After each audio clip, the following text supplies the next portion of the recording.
Kansas City Chiefs have a new / old running back, and decisions have been made that are going to affect that particular position going forward. Today with Matt Jerrick from ChiefsDigest.com, we will attack it on Locked On Chiefs. From the land of the free and the home of the Chiefs, this is the Locked On Chiefs podcast.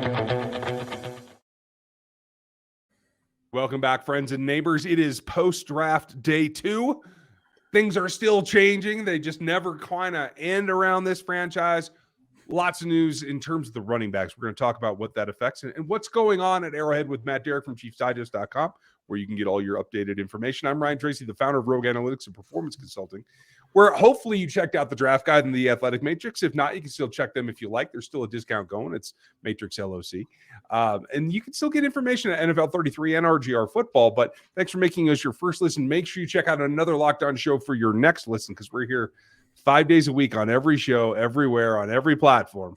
So make sure you like something, hit the bell over on YouTube, because that's where you can see Matt's shining face and this monstrosity that I call a chin.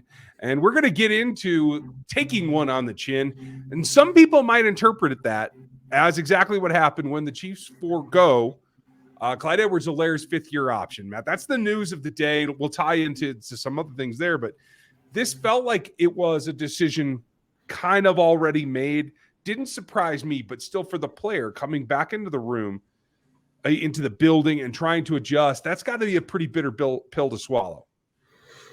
Yeah, and we don't know exactly when Clyde was told the decision. It could have been a while ago. It could have been Monday or Tuesday. I mean, the Chiefs and Clyde haven't told us when he was communicated. But yeah, I mean, the Chiefs, it was a foregone conclusion that I think everybody expected, and certainly I think Clyde and his representation probably expected. Had the Chiefs exercised his fifth-year option for 2024, his salary next season would have been almost $5.5 million. And with Clyde where he is on the depth chart right now, which is either second or third, depending on maybe how you look at it and parse it out, that's too much either way. So wasn't going to happen. Doesn't mean that Clyde could not be back with the Chiefs next year. I mean, all doors are open.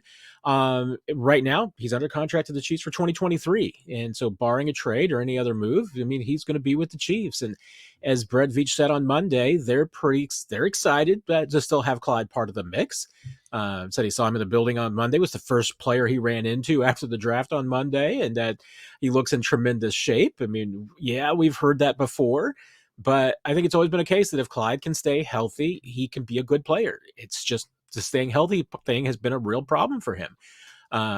Hey, maybe he leaves after Kansas City and a change of scenery does him well, but right now, I mean, it's at least the decision. Chiefs have Clyde at least under control for one more year, and we'll see where they go from there. And he's just part of what is a bigger piece. Obviously, Isaiah Pacheco coming in like gangbusters last year and kind of taking over that role. I think it's viable that Clyde can still be the change of pace is probably more like the McKinnon role. We'll talk about him in the next segment, folks. Don't worry. But Clyde being the 2B or the number 2 to then switch it up. I do think we can still see a similar split in terms of touches for Isaiah and Clyde this next year, but Clyde being on the lower half, that's still a valuable commodity. The backup, the 2 running back, especially in a system that has a tendency to run 68 plays a game was average last year. That's a pretty heavy workload. I do think that unless there's some kind of competitive spirit that isn't there because of the situation, the Clyde's a guy that could still be productive in 2023 and help the team move along. Well, and let's remember, I mean, can anyone remember the last time the Chiefs running back made it through an entire season intact? I think maybe Spencer Ware did it one year, but even then I want to say maybe he only played like 14 games. I mean, in the modern NFL, that's the running back position. You're going to go through a couple of them through the year. So, I mean, if you had to ask me right now, what are the odds that Isaiah Pacheco starts 17 games in 2023? I think it's pretty low because just most NFL backs don't seem to do that anymore. Having Clyde around is invaluable. I mean, there's no reason to believe that Clyde couldn't have success if he were to get back in there and to step in for Pacheco. Or, I mean, it's still technically open competition. I mean, Clyde could have a terrific camp and maybe he wins the job back. You never know. But you're right. I mean, as far as we'll get into McKinnon, but I think that's a whole separate question. I mean, it's really more about, where Clyde is in relationship to Isaiah, and maybe even anybody else that fans might get excited about in that backfield that may be added in the future. But right now, I think a lot of it is probably out of Clyde's hands. I mean, it's probably dependent on external forces. And like I said, being able to step in for an injury. If you've got Clyde Edwards-Helaire as your backup running back in a spot like that, spot pretty good. But a lot of teams would be pretty happy with. I would think so too. Just taking a step back, coming right off of the draft, this was I would say controversial pick at the time. Maybe that's overhyping it a little bit, but coming off of the national championship, Clyde Edwards-Helaire was a pretty hot name. Chiefs ended up going first round running back, which I think in retrospect hasn't worked out in this situation. Rarely works out overall. And I don't think we're going to see the Chiefs do that again in this regime. But if you had to go back now, what would you caution them with, yay versus nay, on that situation several years ago? Yeah, it's a really good question because, go back to when that selection was made, and I think you could do a lot of 2020 hindsight. But remember, I mean, the Chiefs didn't necessarily have an obvious need at that spot, at any spot. I mean, that's why there was a lot of question. And honestly, once again, we talked about it this past weekend about the Chiefs and trying to trade out of 31. They would have loved to have traded out of that 32 spot back in 2020 and picked up more picks. They just couldn't find a partner. So when it came down to it, it was, hey, who's the best player on the board? Who's the best fit? How do we think we can make this work? And their belief at the time was that Clyde was that Brian Westbrook type, somebody who could catch the football out of the backfield, who could do a lot of different things. And I think that the caution here would probably be to just take a look at the running back, take a look at the whole field, because the tape can tell you one thing, but the metrics and the body size told us something else about Clyde. And that has actually won out, because looking at Clyde's size and all of those things, they tell you he was going to have a tough time holding up to a 16 or 17 game season, much less postseason on top of that. And that has been the downfall of Clyde. So, to a certain degree, I mean, I think it is about how you do have to take a look at athleticism and durability and body size and body type, because that, I think, was always going to be the concern with Clyde, was whether or not he could hold up to the rigors of an NFL season. And that has been his bugaboo. And it comes down to looking at who's on the board. And if you want to know who's on the boards, that could come in handy right about now, because every fast break, every offensive rebound is counting right now in the NBA playoffs. It's FanDuel. That's where you want to go to get in on the action, because right now they're giving you new customers a no-sweat first bet for up to $1,000 in bonus bets when your first one does not win. That's it. $1,000 in bonus bets is your capability of earning back in bonus bets if your first bet doesn't win at FanDuel right now. Got to be a first-time new user, but that's okay. There's no better place to get into the action than America's #1 sportsbook. FanDuel.com/lockedon. You can see it right down here. It is the place to go to get that no sweat first bet for up to that $1,000 in bonus bets. That's FanDuel.com/lockedon. At FanDuel, the official sportsbook betting partner of the NBA, the MLB, and the NFL. Now, as I massacre that baseball organization's name, no one cares. It's just baseball. Right, folks? Anyway, yesterday's news that looks like it's been culminated this afternoon, that was augmenting back towards the standard. They're bringing back Jerrick McKinnon. It looks like it's a done deal. It looks like the announcement's been made. And so now you have pretty much the backfield that we saw down the stretch for the Chiefs last season. That, for me, is a run-it-back situation that actually helps. Yes, they can sprinkle in some new blood, but having the three-headed monster with Clyde, Isaiah, and now Jerrick, that, I think, sets not only Mahomes and Andy Reid at ease, but it sets me at ease, Matt. Does that make you comfortable, or is the age factor an issue here? Well, I mean, I think you do have to worry at some point about, metaphorically, the wheels falling off of Jerrick McKinnon, because even last year, I mean, Andy Reid told me he's a dinosaur. At his age, to be doing what he's doing, I mean, having career years at, post 30, I mean, that's significant, and especially with all of the injuries that Jerrick McKinnon has had, and because you usually don't see guys with that combination, with his age, with his injury history, still getting it done and being as good as ever. At this point in their careers, I think this is going to be his 8th season this year. I mean, that's getting up there. I mean, and go try and find another running back who is as productive as Jerrick McKinnon is in today's NFL 8 years in. Yeah. You're not going to find it. So yeah, I do think you have to worry that at some point he's going to lose a step and then he just won't be the same. Didn't show any signs of that last year. And he has a role that he's not getting run into the ground. I mean, he's never really had that role in his career where he's had a team that's just going to give him 350 touches and leave him out there to twist in the wind. And the Chiefs aren't doing that either. I mean, you've got Isaiah Pacheco, who's going to be your first and second down guy. You've got McKinnon, who's going to come in and be the guy that catches passes and, third down guy, and he can protect your quarterback a little bit. You've got Clyde, who can come in and pick up a couple of drives of his own so that Pacheco doesn't have to carry the full load.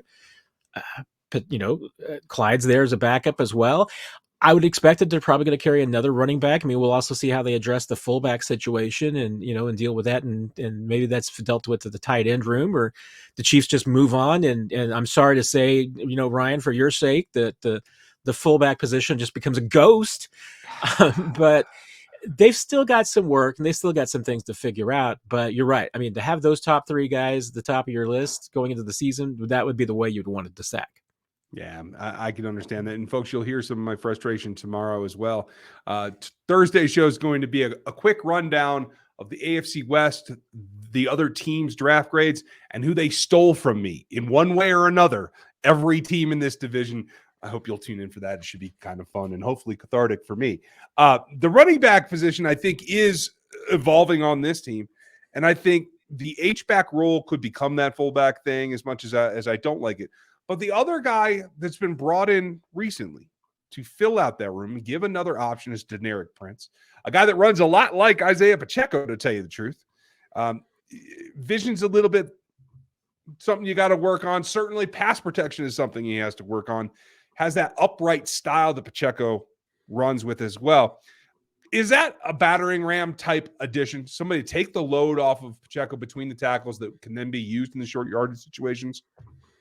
Yeah, it could be. And I'm glad you touched on that, because that's one thing that, even Pacheco, I don't think really showed last year was the strongest club in his bag, which is those short yardage situations. I mean, you would like to have a battering ram that can get you that 1 yard just when you need it on 3rd and 1 or 4th and 1, especially in the Chiefs offense when you don't want to run even the quarterback push play, unless maybe Blake Bell is the guy you're pushing. Right. But yeah, I mean, you'd like to have somebody who could do that, because, like I said, I mean, Pacheco, even though he and Deneric Prince are a little bit similar in that respect, hasn't really shown that to be, one of his better skills. So if Prince can do that, that would be, I think, a nice get, especially because, your hammer really the last couple of years has been Mike Burton, and you don't have that guy anymore.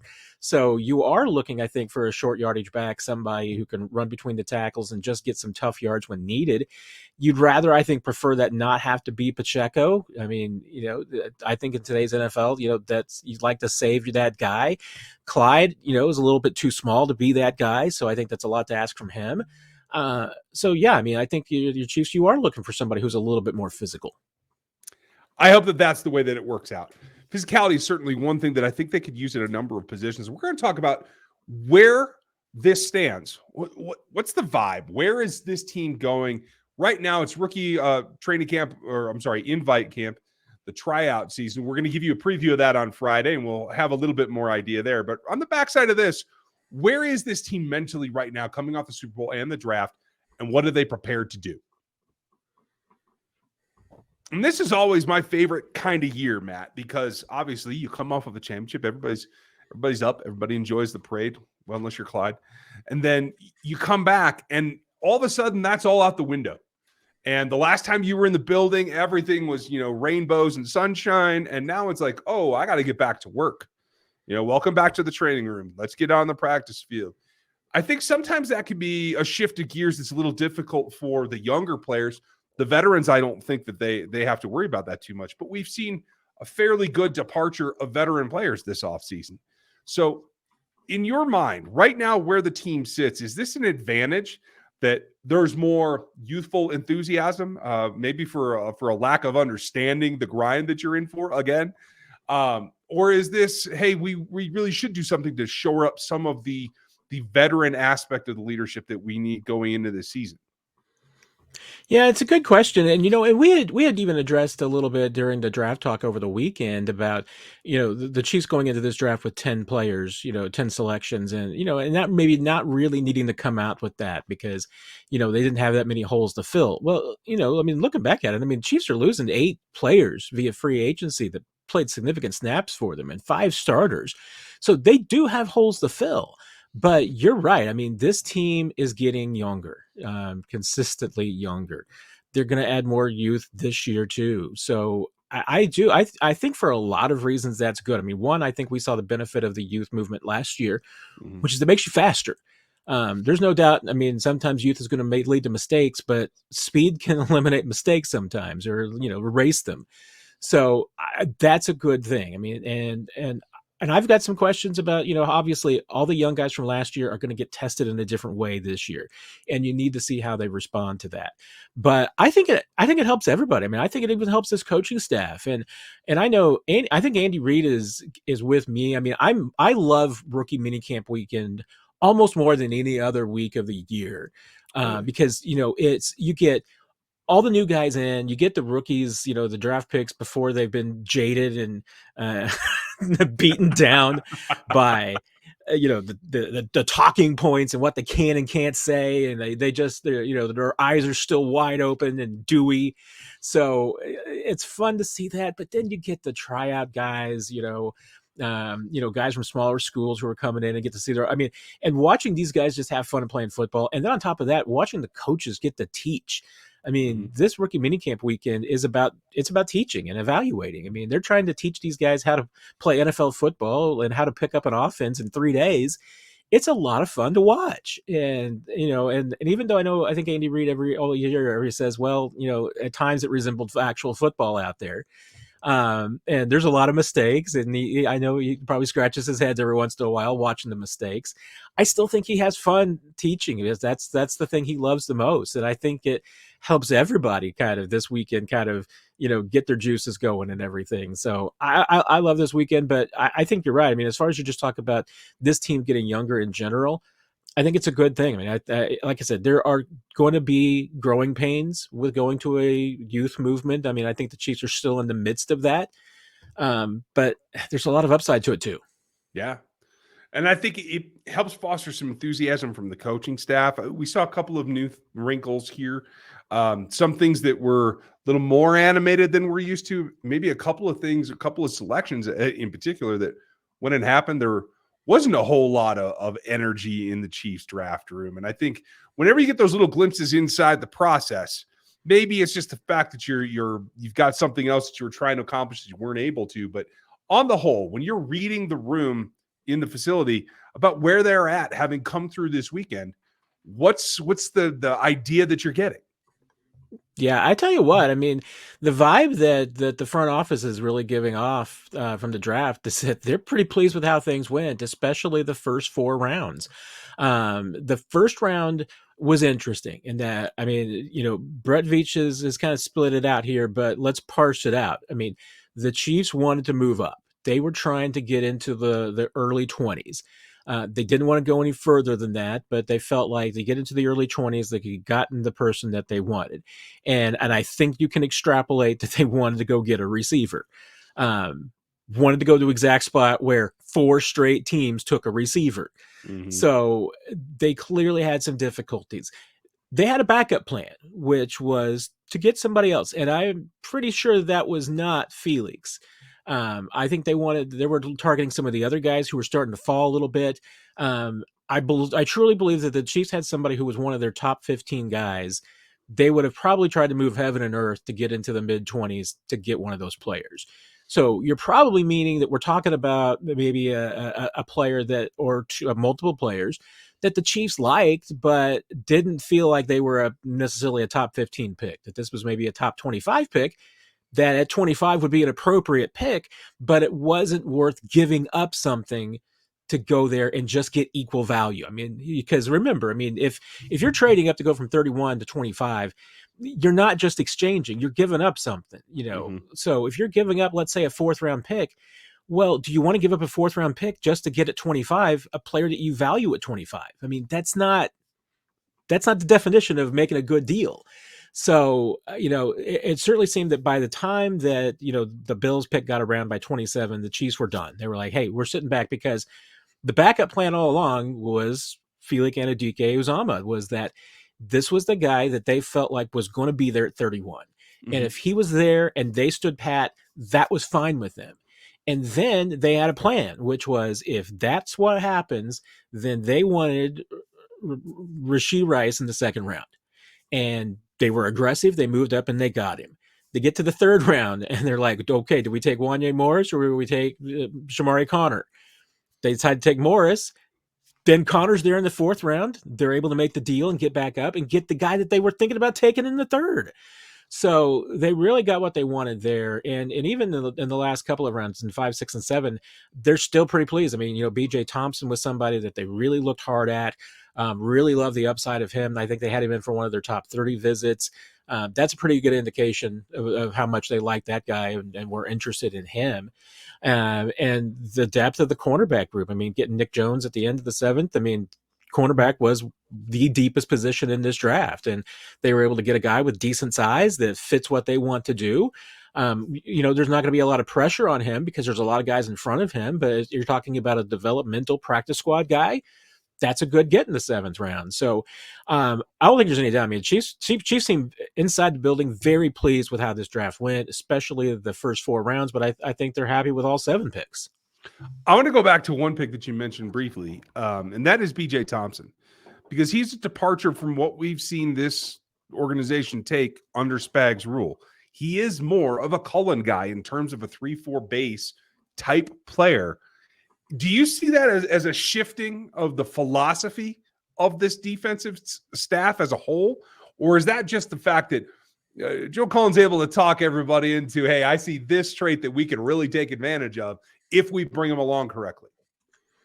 That's a great question, because I think it might be, I don't think it's the changing or evolving approach to drafting or how you select those guys there.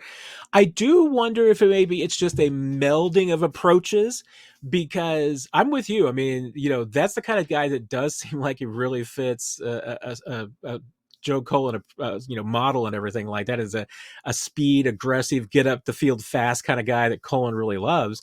But then the first thing you hear the scouts talking about when you come in the room to talk about him is that, well, the great thing about him is that he can add on another 20 pounds. And all of a sudden, he's more of a Steve Spagnuolo defensive end. So, yeah, I mean, I think that it'll be interesting to me to see how they do go about with BJ Thompson, because if they leave him as is, I mean, he's going to be a speed rusher that I think Joe Cullen can do some things with. The question is going to be, if they bulk him up a little bit, how much of that speed does he maintain in exchange for, being a little more physical on the edge, and then all of a sudden becoming a little bit more of a run setter rather than, like you said, I mean, as a 3-4, maybe a guy that would be dropping back a little bit more, because he's a heck of an athlete. I mean, there's no doubt about that. I mean, and you're right. I mean, there's some place he's listed as a linebacker because he is kind of more of a 3-4 kind of guy. But then, also when it was at Baylor, the guy blocked 3 different kicks.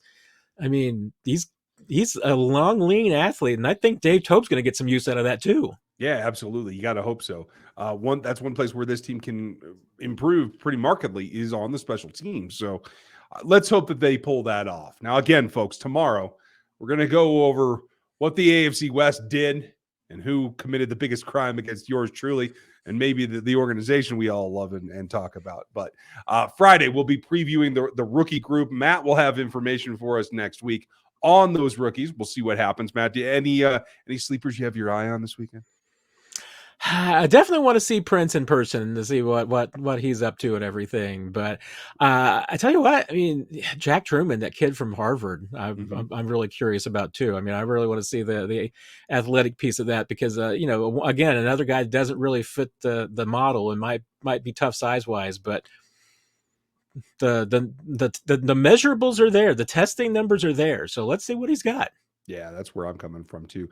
And one more guy, folks, I'll tell you more about him on Friday, but Carvin, the lineman from Tennessee, a lot of interesting snap counts there that you want to look at in terms of different positions as an interior swing. Just something to keep an eye on. So, Matt, thanks for your insight and giving us the idea of what's going on inside the organization. We appreciate it. Always a blast, Ryan. Take care, everybody.